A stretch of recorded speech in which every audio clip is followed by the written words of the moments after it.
He was such a fan favorite that they not only let him live longer than he did in the books, they let him stay fabulous until the very end.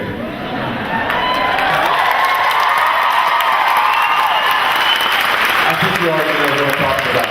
You know this Lafayette Reynolds, Mr. Nelson Ellis.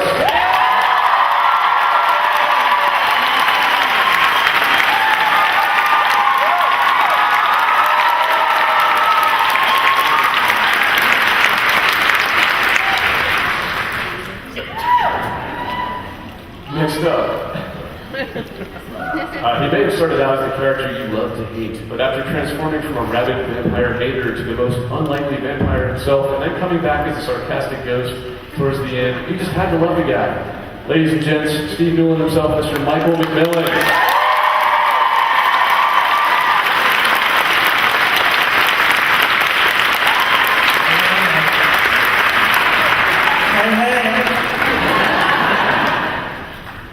And last, but she'll bite you if you say least, the lady whose skills we all wish we could channel to land that perfectly executed insult, Fantasia's own Pam, Kristen Bauer, Ben Stratton.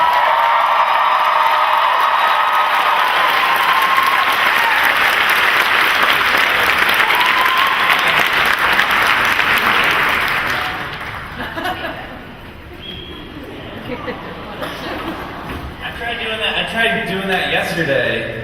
And no props for helping the lady. And I sort of sat down cautiously, I don't know, it was like a flashback to 6th grade, like when the guy pulls the chair out. I don't know. Oh, you thought I was going to pull it out from under? I don't know what was happening, but I was a little cautious. What do you mean? Haven't you, what? You must have been on some bad dates. No, it was just elementary school. Okay. Well, I got a question. You can't see. I'm still learning how to sit in the field. I think you're safe. No, you're good. Nelson's wearing a kilt.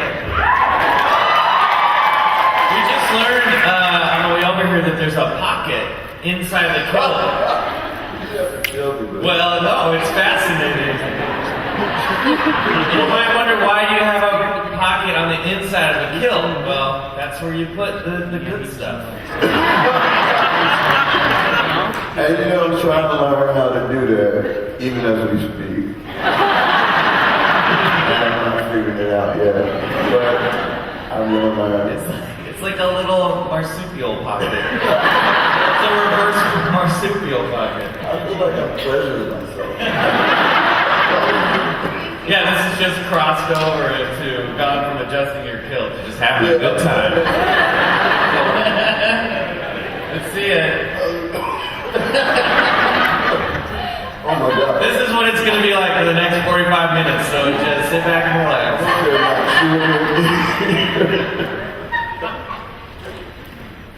I'm sorry, go ahead. It's a good morning already, right?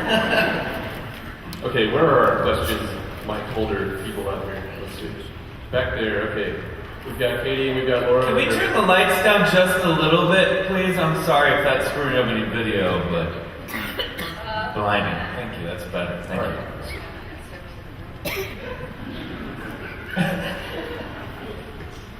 So please start lining up behind those two right there. They're waving, they're saying hi.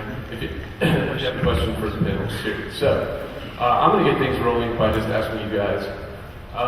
There were a lot of secrets, I'm sure, for the last season that you had to keep. How long did you have to sit on what the ultimate fate of all these characters are going to be? And just what you say about it? Ask questions. This answer is no. We didn't tell anything. We're still afraid to talk about it. Yeah.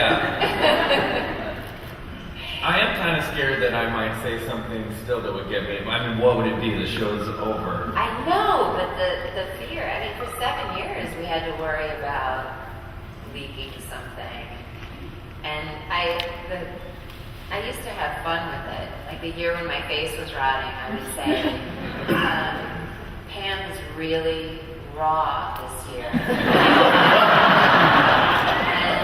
I have this really meaty storyline. We get to see a whole nother layer of Pam. Things get really hot for Steve Newland. And then I started, the fans are so savvy that I started to get really paranoid. And it's hard. Like we go to our premiere or do any press, and they say, "Look, we know you can't say anything, but can you tease something?" And the answer is no. But we can't just say that. Yeah. I just had stock. I would just go. There would be a lot of sex and blood. Yeah. A lot of sex and blood. Yeah, still true. Because they would send me, I don't know if they sent y'all those emails, they would send me those emails going, Yeah. you must not say anything. Yeah. That's You- what you had a big mouth. I do actually. No, I got the same forget email. sometimes. I'll just go, oh no, Lafayette, How did you you must have had a hard time in between seasons 1 and 2, because everyone thought if they read the books that your character was dead, that must be you in the car. So could you even tell people that you had a job? You know what I mean? no. That would have been hard to sit on. They were like, no, you can't say a MF thing. We wanted to be a surprise for the fans. It was a surprise for me. I didn't tell them until the 12th, till our 12th table read. Oh yeah. Like after the table read for the 12th episode, he goes, oh, by the way, we're not killing you. And I was like, oh, thank you for telling me. Because I was auditioning for other jobs.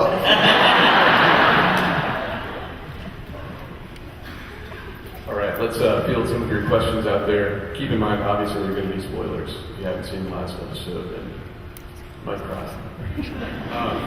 Okay, let's start over here. Good morning. Morning. Before I ask my question, Kristen and Nelson, the first year you guys were here, I asked Nelson to call me a hookup. I don't know if you remember that or not, but it was really awesome. I just want to know, playing these iconic characters in your life going forward, like how do you feel like you could like keep it going forward? You know what I mean? Like it's so iconic now. Like how do you keep it going forward? Well, I don't think that you decide that your character is iconic. I think, I guess the fans does. You just get the next job and hopefully do the best that you can with it. I mean, get on up now. I'm going to plug it shamelessly. Get on up now with James Bond movie, and I play a real character, a real dude. And hopefully I do a good job, but y'all decide that if y'all see the weekend, when y'all see the weekend.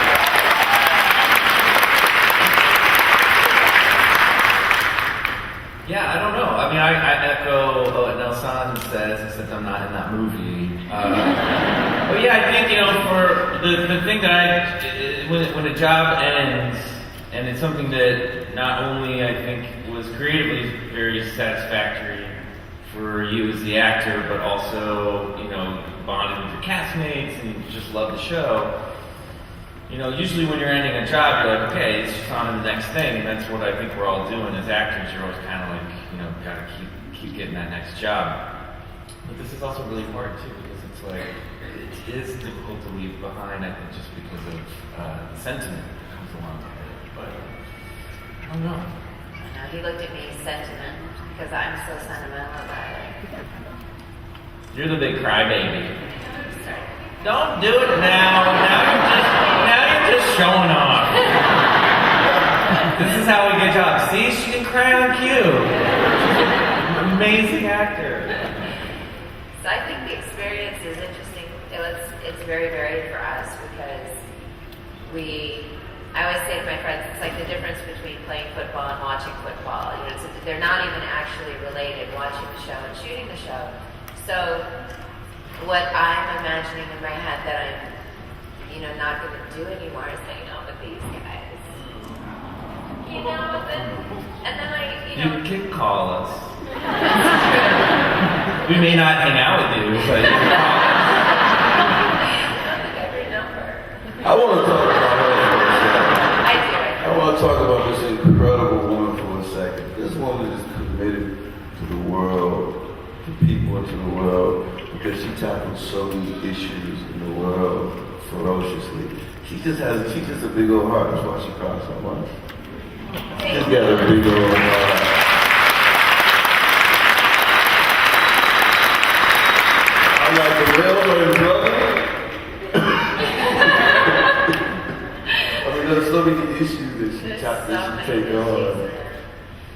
You still looking for that pocket, Nelson?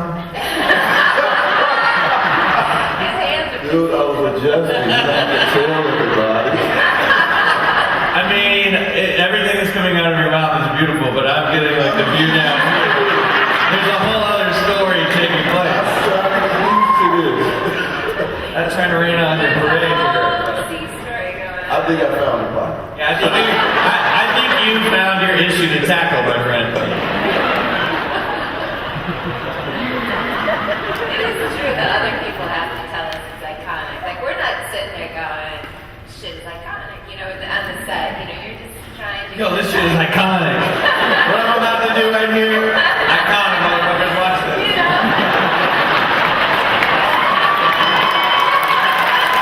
Iconic. Wrap it up. Let's go home. That's not at all what happens, you know? You're looking at the director, and you go, am I funny? Is that funny? And he goes, it's hilarious. So move the camera on there. You know, and our castmates make fun of us, and it's really a fun, trusting environment, so you can make fun of each other. So it's things like my husband after the finale, he goes, you created an iconic character. And I'm brushing my teeth.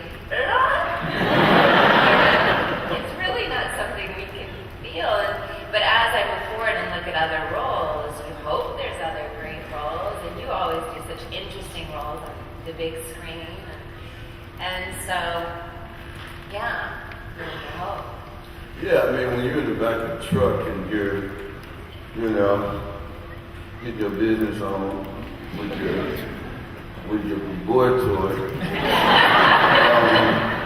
I don't know, that moment you're going, this is iconic. Now, what they think is iconic in the way that the performance is being done so well. Or he may have thought it was iconic. But no, I sit there like, this is iconic.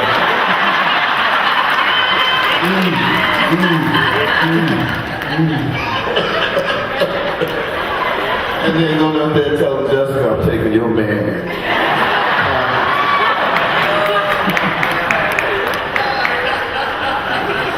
That's what I'm gonna say in bed all the time.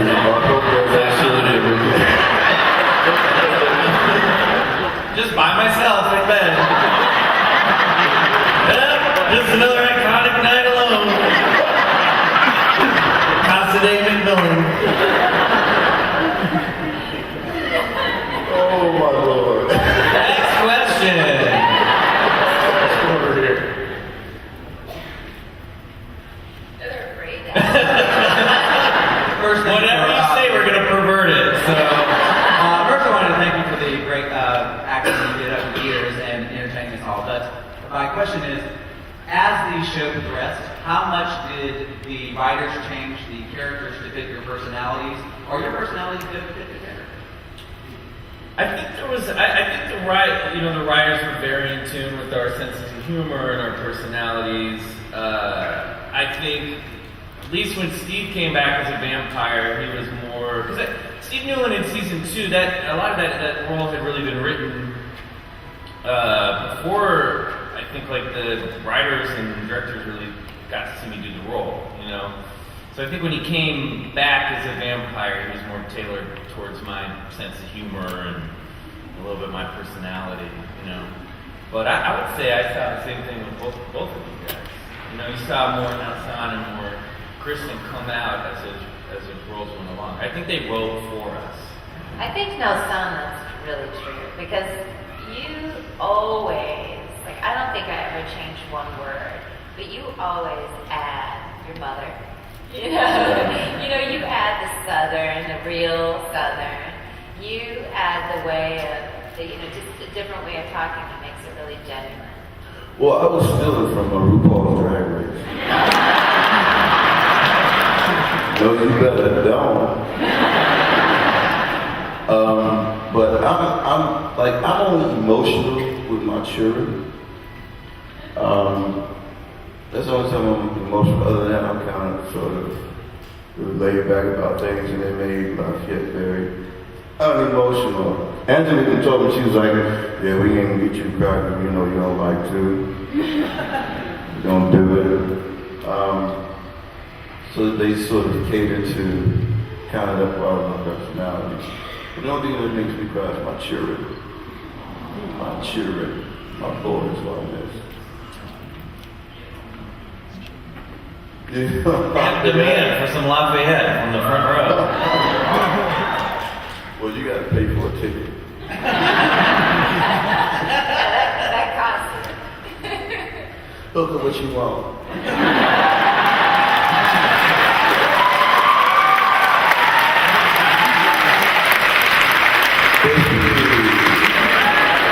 Please.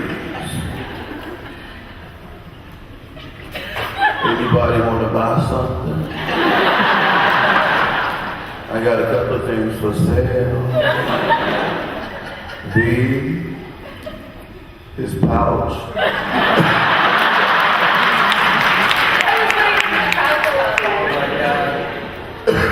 It's called a pouch, right? Let me stop. We've been waiting. You can stop yourself anytime, buddy. Anytime. All right, let's go back over here. Good morning, y'all. First, I want to say thank you, Kirsten and Pam, for putting up with the Walmart outfit when you turned Karen. That was my favorite. But this question is for all you guys, but more specifically for you. Were you able to keep any of Pam's clothes?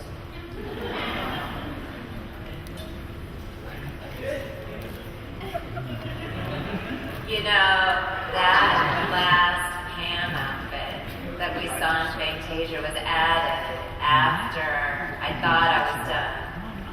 And, Oh yeah, because you weren't in that scene with us originally. right. That's right.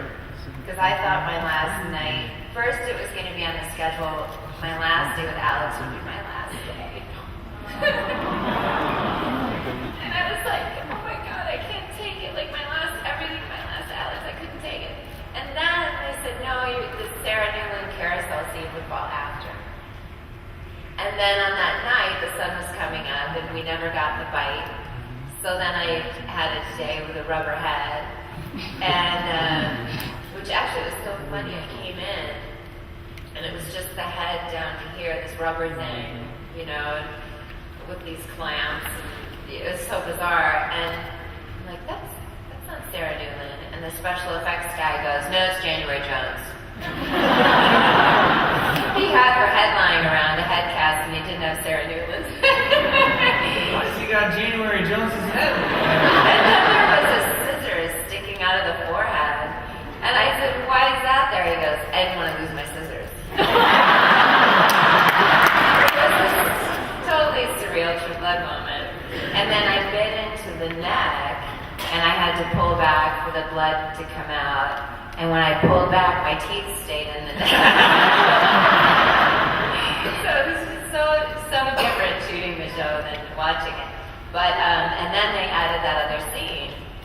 And in my mind, I had kind of wrapped myself. So when I went into the wardrobe fitting, and it was going to be heels like this, corset like this, mini skirt like this, another big hair day, I was like, oh my God, I just have to rally one more time. And it was really amazing when I saw it on screen. I was glad that they did that. But we got to see her one last time back to as she started. Mm-hmm. And she got an exit line. Doodles. That's nice. I know, it was really nice.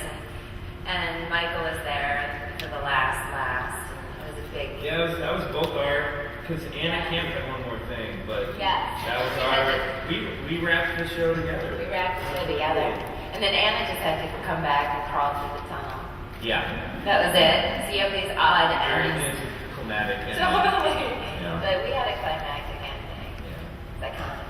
That She was iconic. But yes, it was the question about Pam clothes and how they feel about it. I kind of stole the... How do you feel about Pam clothes? I like them. I'm for Pam clothes. We could have had some Pam without clothes, too. I would have been for that, too. Yeah. Just saying. Yeah, we could have had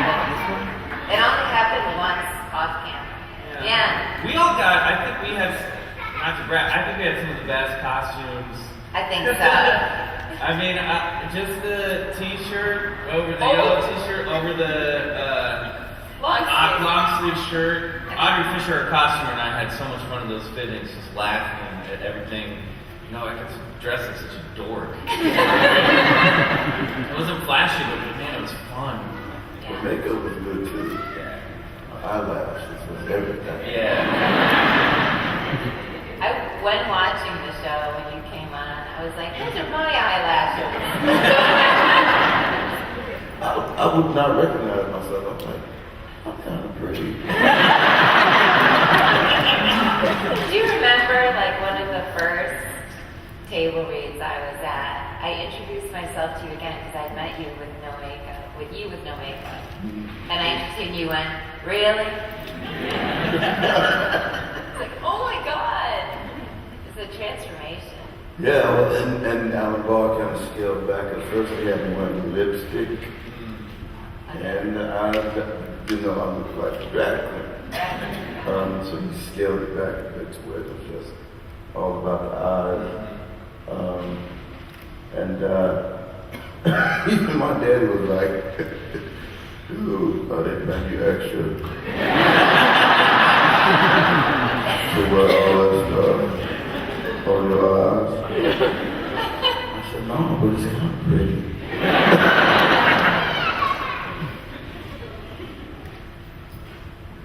Right? Which side was that on? Okay, here.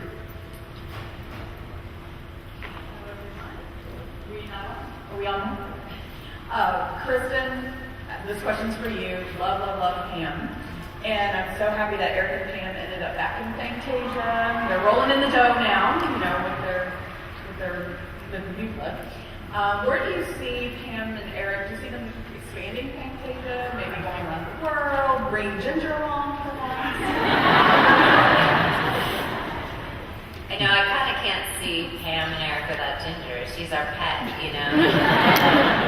And our food source. So, I don't know. You know, every hiatus I would think about my imaginings on where Pam could be the next season, and then the scripts would surpass my imagination. And, you know, these writers are so amazing to come up with things like that Ginger actually found that throne, you know, parked, and I call it a shitty chair, and then steal the idea from her and say it's mine. I mean, all of that is so brilliant. I think in that Fantasia was a video store to start, and, you know, it's just so brilliant. So I know they've come up with something so much better, but Alex and I had always wanted to see, we assumed we had a house together, and we wanted to see that. I wanted to see Pam's closet. You know, I expected it looked like a dry cleaner's, you know. She had a whole organizational system, and I kind of wanted to see Pam. I imagined that she never paid for anything, that she shoplifted always. You know, so you just see like the hanger and the hanger going, and the shop girl, you know. So there's all kinds of, mainly my ideas go towards the really comedic, like you know, a spin-off would have to be like some silly half-hour, totally jumping the shark in my mind. So it's good we have writers. Yeah. Do you know, did they ever show the car that you drove? No, and I had suggested, because I have a motorcycle license, I had suggested I had a Harley, and I never heard back. I know the answer to this question. What? Because when I I was working on the True Blood comic book, which I wrote a bunch of issues of, and there was a scene where I had you in your car, had Pam in the car, and I was like, what kind of car does Pam drive? And in my mind, I was thinking, I bet she drives a Prius. And I wrote the question to Gianna Sobel, who was like the liaison between Alan Ball's office and the comic book stuff, and I said, hey, can you ask Alan what kind of car Pam drives? she got back to me 5 minutes later and she goes, he said they haven't established it, but she probably drives a Prius. I was like, yeah! So it's funny because that's a little bit of trivia that I've always had. And then we couldn't put it in the comic for legal reasons. We couldn't show that it was actually a Prius. But I just always think that's funny because that is the most amazing. it's that stuff like Pam drives a Prius, but no one, Alan Ball knows it, but nobody's never see it. Oh my God, that's how like Kristen and Pam overlap. Yeah. You know, because I'm a Prius lover, so that is so funny. Yeah, I think it's so great. It's so great because I imagine she recycles. Like we had, you know. Well, she's got to use the planet for a lot longer than people do, so you would think vampires would be eco-friendly. That's right. And people always ask me because I'm a vegetarian/vegan, and how do you? And I say, well, I only eat people. I've never heard an animal. And all the people are free range.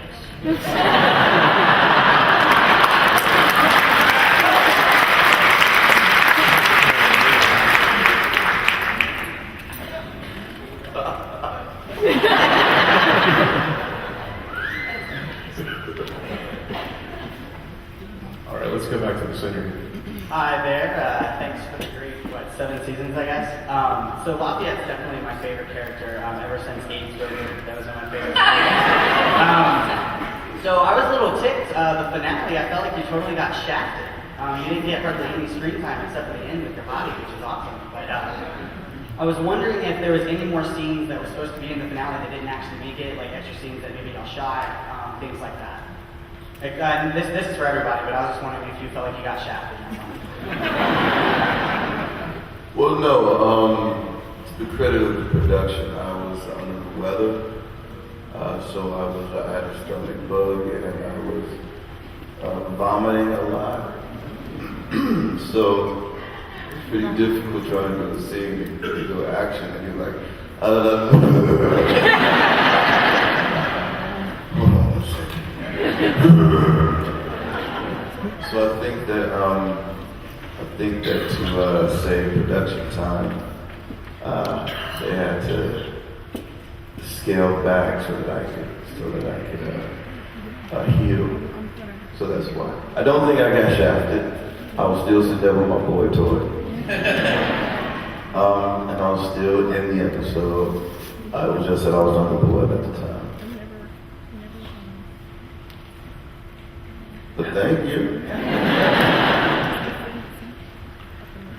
Anybody else have a comment on a scene that might have been in there at first? But didn't? I was just happy to be there. No, I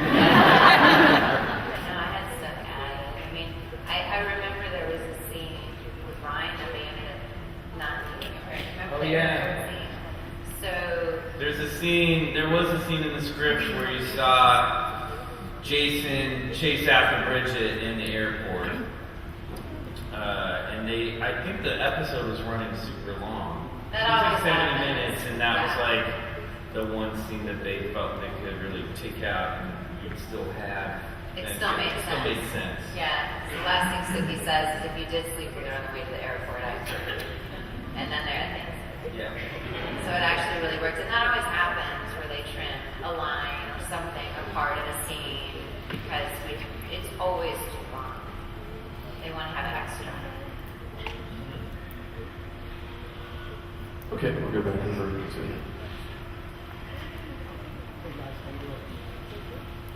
Hey guys, how you doing? Hi. Your sexuality on the show is, I'm guessing, a little different from your real life. Do fans approach you in a certain way, or do you find, like Lafayette, you got a lot of guys hitting on you because of your character?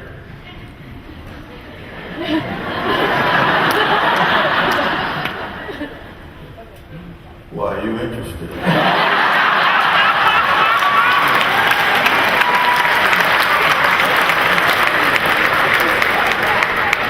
You can meet me after, we can talk about that.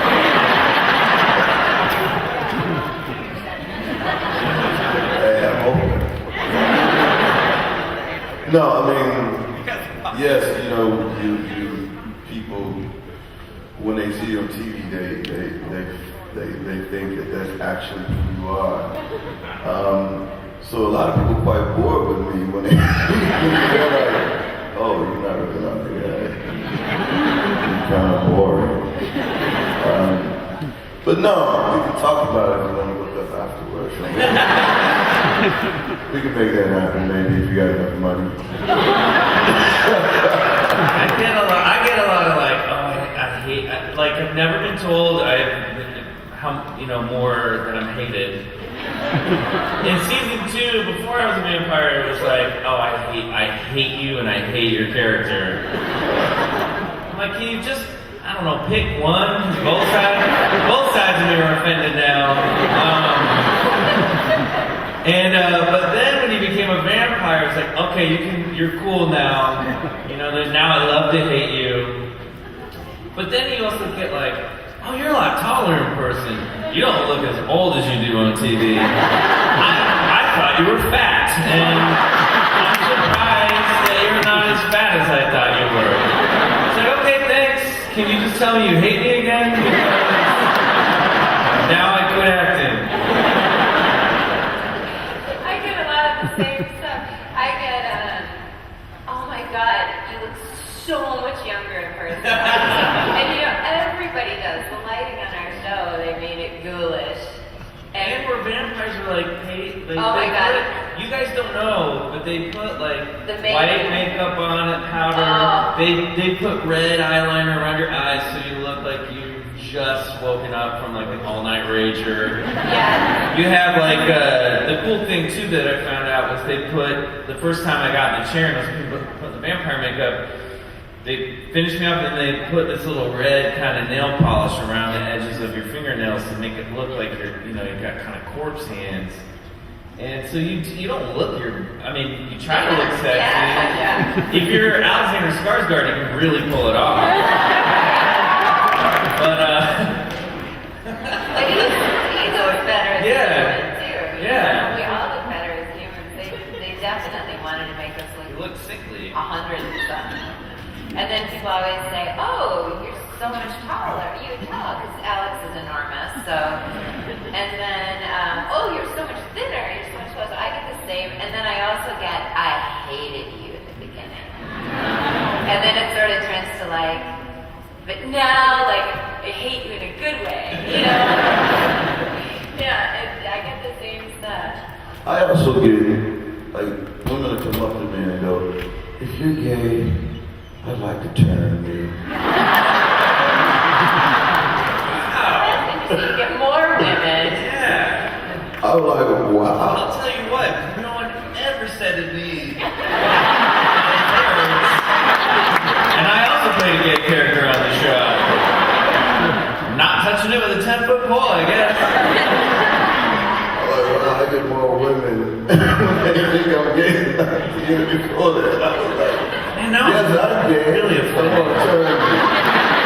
You can turn me. I too am gay. No? Okay. Sorry.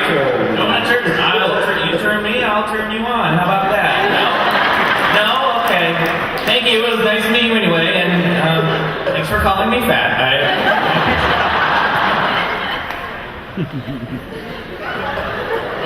That's iconic.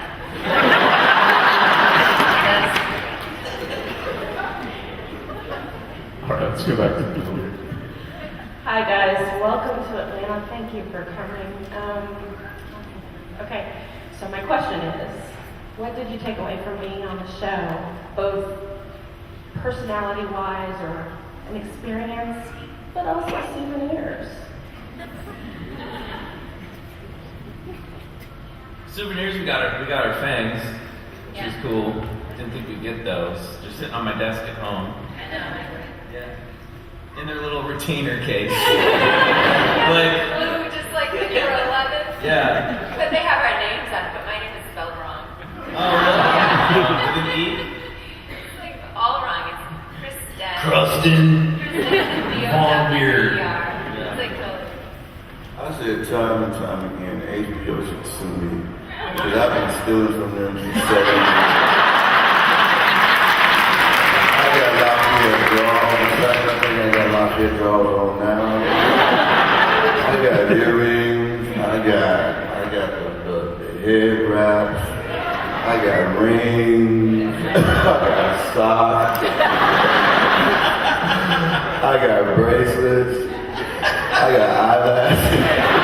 Someone writing this down might want to have your local police department. I would get so tired at the end of the night that I just go home everything wrong and just never bring it back. I hope Aubrey I just knows love the this. picture of you, this image of you driving home, sleeping. Just dresses, still in full costume. Face plant, wake up in the morning, oh shit. Audrey would be like, so no, son, what, the ring, because we had two. I was like, Audrey, I don't know where that ring went. I think it's somewhere in my drawer at home, I don't know. Okay, we got to back up. Oh, since you got to back up, I got so much Lafayette stuff at home. Ridiculous. That's why you weren't in the finale that much, they ran out of costumes. Like, well, we had a 12-page scene for him, but we checked his closet, it's empty. Just tell him to wear whatever he comes to work in, and he'll be done by noon. Oh, I got a Lafayette t-shirt. So Watch me. you didn't say what you took away from it personally, like, experience. You gave me the souvenirs now. You're trying to make Kristen cry again. I can see her warming up. I would have never thought Pam would do something like that. Yeah, I think we almost need time to process what we've taken away from it, because we would normally be going on hiatus right now, seeing each other next year, so it's a little surreal. Or going, I got killed off the show. And there's another season, what am I going to do for a job? Yeah. Or wondering, if you were going to come back, or what the next scripts would be. And our lives it's 7 years, so there's so much life that we've lived even outside the show, and it's so much, and the friendships and our careers are different. It'd probably be a shorter list what we didn't take, It's been absolutely transforming. Yeah, I think it's really interesting. Like, this is obviously the first show that I've been a part of that's had such an impact and has lasted this long, and I've gotten to be a part of every season. And what's really nice is, we talk about a lot of this cast, we take away the people that we work with, and that's true. And it's really cool because the thing that I've thought of, or was just thinking of when you were talking about this, is, the show will always exist for the fans, but that'll also be a 7-year time period that kind of got frozen in amber for us. Yeah. And, hopefully when I'm old, I can look back on the show and be like, I remember, okay, season 5, this is when this was going on in my life, and this was so great. Oh, this is when I got to work with Dennis, and that, the show means something different for us, because when we watch it, we see it, we're thinking about what was going on in our lives at that time when we shot it. So it's kind of like a really nice time capsule for us, and that's something that I'm very grateful for as an actor, that I can have that. It's cool that if I have kids one day, when they're much older, I can show them the show. Just be like, hey, your old man used to be, used to look really fat and short on TV. I'm going to miss the marvelous moments that I depend on having when I go to work with the crew. How fun it is with the crew. We had the best crew in all the world. I just fell in love with all of them. I'm going to miss Greg Feinberg cussing me out. I'm going to miss Alan Ball, or Miss Alan Ball, she's left, him cussing me out. For being late and various other reasons. I'm going to miss Anna's babies. I'm going to miss the dog.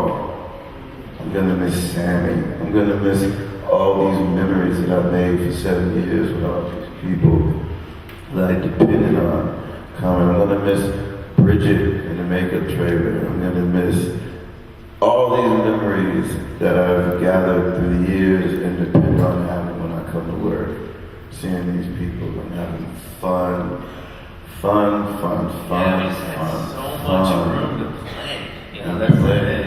Yeah, it wasn't like I was working. It was like Yeah. I was a child in the sandbox. Yeah. Coming in and throwing dirt on them and saying, "What you gonna do now? Yeah. Let's play." I'm gonna miss that. I don't know if I'm ever gonna get that experience ever again on another project. Yeah, it'd be It tough. was very rare, this set. Thank you. Oh, finally, this poor billet has just been standing there waiting for his moment. Check this guy out.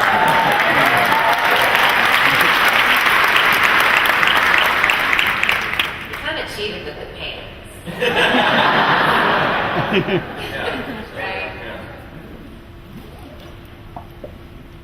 I just wondered, while you're at the conventions, what you enjoy most about the conventions, and if you get out when people are costuming, and what your favorite costumes are.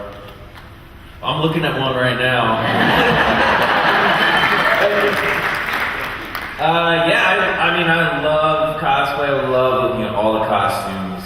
As actors, we get to cosplay for a living, basically.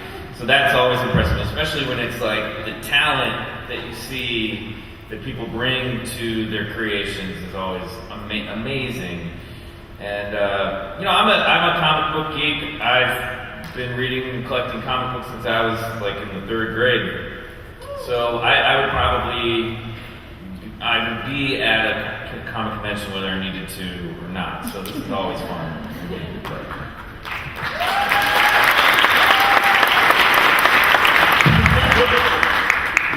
Somewhere in time, young nerdy Michael reading comic books alone in his bedroom just heard the applause of people in a ballroom. Sometimes the preacher just clapping for him. Just reading Spider-Man. And he went back to his respect. And it happened, that was iconic. By the way, he has those comic books here, and you can get them signed from me too. So come see And us. this guy. Yeah. Yeah, that is a big, amazing. There's a couple of things that are interesting about being in a situation like this at a con, because I feel like it's an on-the-ground survey of the show, especially which Pam lines landed. Because I never really know. When I read the script, I know, that's one of them. And then I hope that it gets delivered well and shot well and edited, and then 6 months later people see it, and then 6 months later I see people. So there's it's not like I used to do sitcoms with a live audience where you know immediately if you got it right.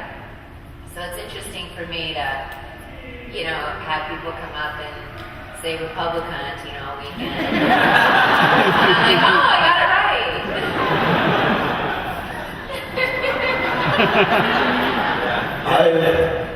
I of course love all the True Blood outfits, but there are a couple out there. Well, first of all, I'm amazed that y'all make them yourselves, these costumes. But there's a werewolf walking around that frightened me.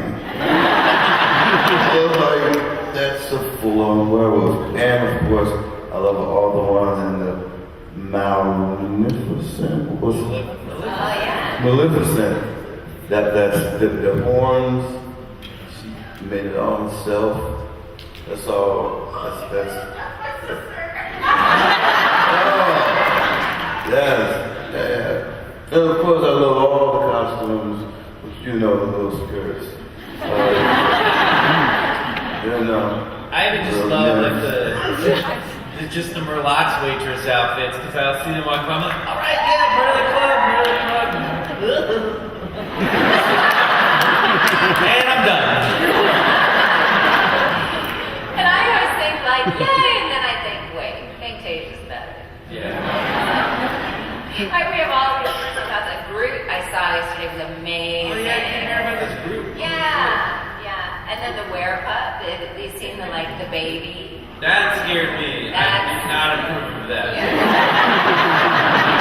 I signing a comic book yesterday, and I looked up, and there's a werewolf the size of a toddler in a stroller. I about crap my pants. And she's like, "Oh, and that's not all." And she holds up this newborn baby, and she wanted to give it to me. I was like, "Get it off the table. I'm serious. Get it away from me." It was a little disturbing. It was so frightening. I saw a picture later. Kristen took a picture of you holding the werewolf baby. You look like a proud father. It's just now sounds like cuddling up against this werewolf baby. It's the best photo. I gotta show it to you. Well, another actor thought it was a Stop live infant that they dressed up and thought it was sort of abusive because it's so real. Cut that out. Cut it out. Okay, I'm afraid we're out of time for this one, but we do have another panel with these fine people tomorrow at 1 p.m. in Peachtree at the West End, which is the same place as yesterday's. If you went there. So, thank you all for coming. Thank you guys.